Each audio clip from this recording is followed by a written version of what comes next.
With the recent price hike of PlayStation Plus, it's really worth looking through each one of the plans to see what you're really getting. Starting out with Essentials, which is now going to be $80 a year, up 20 bucks. And that is the plan you're going to need for any basic online multiplayer. So the games like NBA 2K, Madden, FIFA, Call of Duty. If you want to play online against others, you're going to need Essentials on the PlayStation, either PS4 or PS5. Now, it does come with more than just online multiplayer. There are monthly games that they allow you to download. It's usually 2 to 3 games they let you select per month. Now, you do need to add these games to your library. They don't automatically add, so you can lose out on them if you don't at least add them to the library. You don't have to download them, but make sure you add them.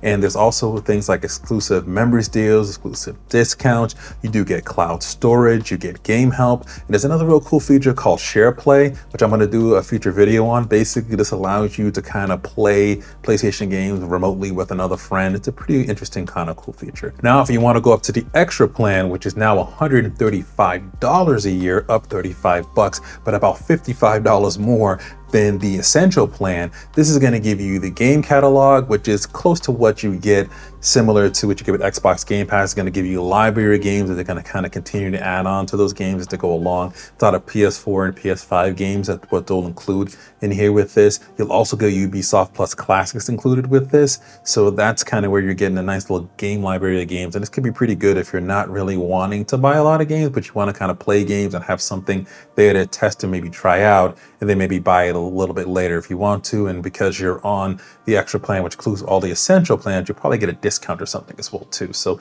that's pretty cool to have. Now, if you want to go all the way to the top at premium, which is going to include everything in essentials, everything in extras, but premium is going to add the classic games catalog for PlayStation 1, PlayStation 2, and PlayStation 3 games, which is going to stream the PlayStation 3 games, by the way, which is been an okay experience so far when I've been kind of playing around with that. You're going to get game trials as well too, so you're going to be able to demo different games that are going to come out.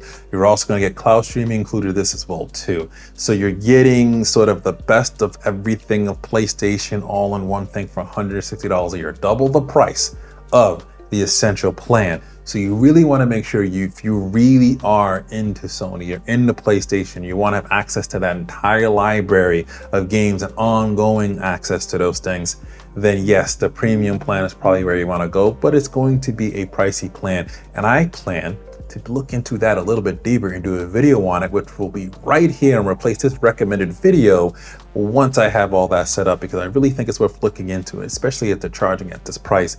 What are you getting on each and every line item on this list? Is it just a list of things of fluff, or is there more to it? When that video is ready, like I said, it'll be right here. Thanks for watching.